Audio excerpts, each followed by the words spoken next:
What do you think of war? Not a specific war, but any war.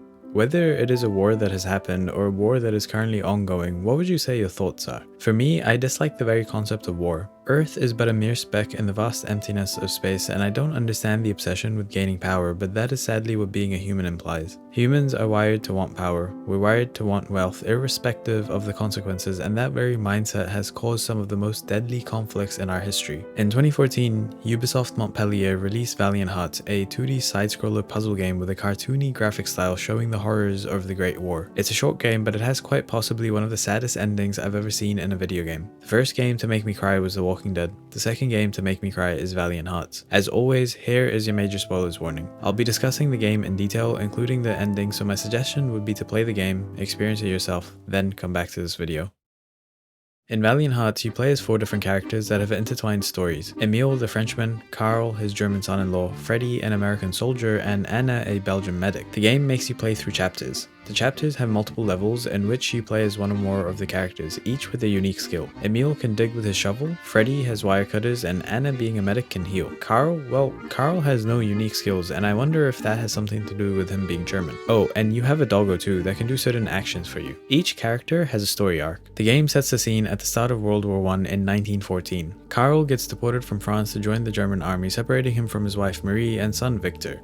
If that wasn't enough, Emile also gets drafted by the French army, leaving Marie alone with her son. Emile meets Freddy. They become good friends and help each other move forward to their goal. As the game goes on, your characters all have moments of run-ins with each other. Their stories are intertwined after all. That's the basic premise of the game. The game is designed to teach you about World War I, to teach you about the battles and the horrors of the Great War. It does this with facts and collectible items scattered throughout the levels. When you start a level, you get presented with numerous facts. During one of the levels, you encounter chlorine gas. This was the first time chlorine gas was used, and the game tells you about it in the facts menu. In the trenches level, the game tells you about what the soldiers had to endure during their life in the trenches. The collectibles are designed in a very similar manner to the facts, but instead of a wall of text, it's an item that is generally much easier to find than other collectibles in other games. It kind of feels like the developers wanted to have collectibles, but they also didn't want them to be difficult to find, because otherwise what's the point? You miss out on such valuable information. The collectibles aren't directly related to the level, but they relate to the scene. Sometimes you'll find letters from the soldiers, sometimes you'll find items of clothing, and sometimes you'll just find random objects such as a lice comb or a coin. This is my favorite aspect of the game, and personally what I reckon to be the beauty of the game. World War I is frequently overshadowed by World War II. I'm not ranking the wars on a tier list or anything, but I believe World War I should be as frequently discussed as World War II. Whenever the topic of war does come up, it's more than likely going to be World War II and the Holocaust. Ubisoft Montpellier could have taken the easy way out here and made this game about exactly that, but they didn't. They made and released this game for the sole purpose of having people remember the Great War during its centenary in 2014. The developers had to make sure the game was historically accurate, and for this they listened to first-hand accounts of the war, read letters written by enlisted soldiers, and traveled to the remains of wartime trenches in France. For that, I have the utmost respect for this team.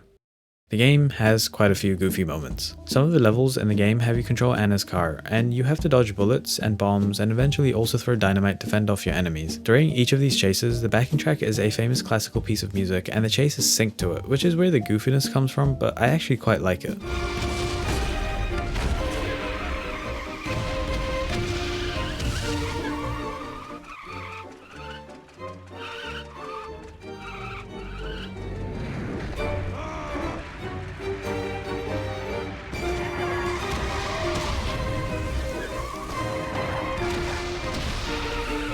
What I didn't enjoy were the boss fights you have with the evil leader, Baron von Dorf. This is a leader that each of the characters wants to get rid of, and so the game makes you have boss fights. They seem very playful and lighthearted, which takes away from the atmosphere of the game that was created and set just before these fights. I understand not wanting to make the game completely depressing, but the addition of these fights to me feels like it takes away from the game a bit too much, and it doesn't flow as well as it could have. Do understand though that the boss fights were the only negative I had of this game.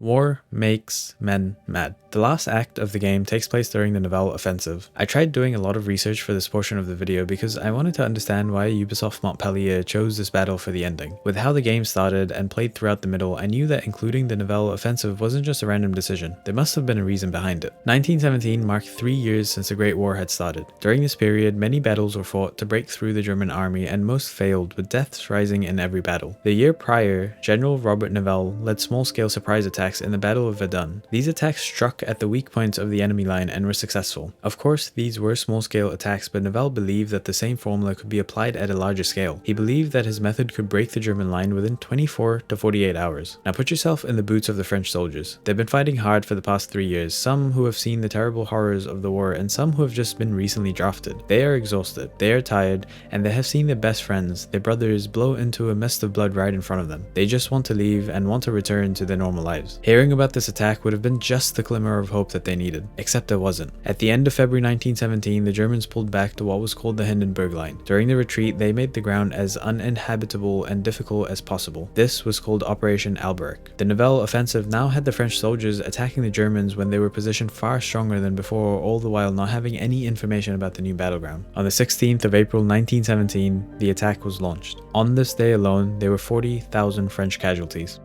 For the 5 days of the battle, there were 96,000 casualties. And even though the French outnumbered the Germans at the end of the battle in May, the French suffered over 130,000 casualties. This is why Ubisoft Montpellier chose to use this battle as the last act of Valiant Hearts. Emile is with the French army, being commanded by a French general every time they stop moving. His friends, his comrades, his brothers fall around him, in front of him, behind him, but every time his squad stops moving, the general shouts at them to move. War makes men mad. The French general, instead of leading the squad by example, instead of instilling hope into his men, he shouts at them to run out, to progress the mission to attack the German forces, forcing them to run to their own death. Emile can't handle this anymore. He strikes the general on the head only to get a bit of space, except the blow is fatal. The general is dead and Emile is his murderer. Elsewhere, other French soldiers were leading their mutinies. They understood that this was now just a suicide mission, and the soldiers in the rear were no longer accepting of the commands of their generals. These mutinies lasted until Nivelle was replaced by Philippe Pétain, who ordered the ringleaders of the mutinies to stand in front of the firing squad.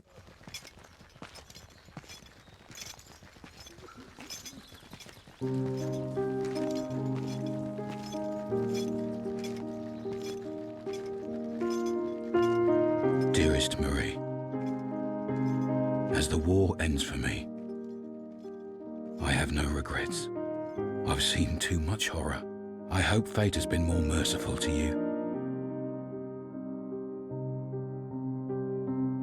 Our time on Earth is brief, and mine has been filled with so much joy that I can only be thankful for how much I've been blessed, most especially for the wonder you brought into my life.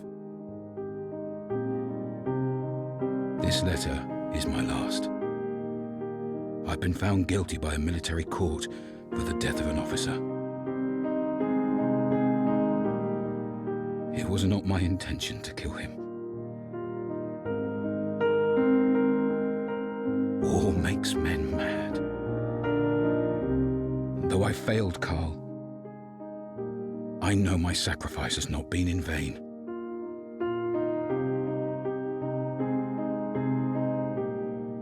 I fought for my country and my liberty. My honor is assured. Since it is the will of God to separate us on earth, I hope we'll meet again in heaven.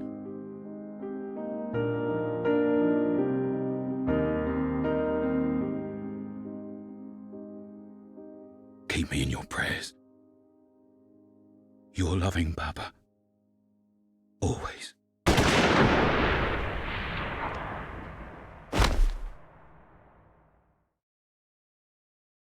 I don't want to end this video on such a somber note, but I feel it has to be done. There is nothing happy or great about war. It takes lives, and even the lives it doesn't take, it forever ruins. Regardless of the side that you're on, war can take everything from you. Think of the mothers still longing for their children to return, the sisters waiting for their brothers to walk through the front door, and the fathers retired, hoping their sons could come back in one piece. Instead, the sons never return. Their burial is in an empty grave, and their name is engraved on a piece of remembrance. Maybe the mother gets struck in an unexpected air raid, maybe the daughter walks behind behind a person just as soon as the bullet leaves their body. War rips everything apart. Millions have been slain in wars that have passed, and hundreds of thousands are currently being slain in ongoing wars. It seems like there will be no stop. I didn't make this video to show my political standpoint. I have none. I just hate war. I just hate killing. I hate knowing that I can live in peace with everything that I want, yet someone my age across the world is suffering. Carl Sagan's famous blue dot picture of the Earth puts into perspective how truly insignificant Earth is to the ever-expanding universe. In our obscurity, in all this vastness, there is no hint that help will come from elsewhere to save us from ourselves. It is up to us.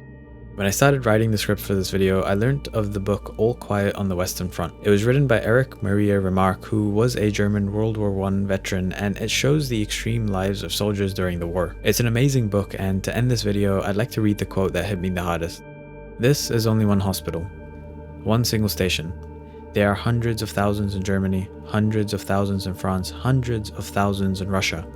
How senseless is everything that can ever be written, done, or thought when such things are possible. It must be all lies and of no account when the culture of 1,000 years could not prevent the stream of blood being poured out these torture chambers in the hundreds of thousands. A hospital alone shows what war is. I am young. I am 20 years old, yet I know nothing of this life but despair, death, fear, and fatuous superficiality cast over an abyss of sorrow. I see how people are set against one another and in silence, unknowingly, foolishly, obediently, innocently slay one another. I see that the keenest brains of the world invent weapons and words to make it yet more refined and enduring.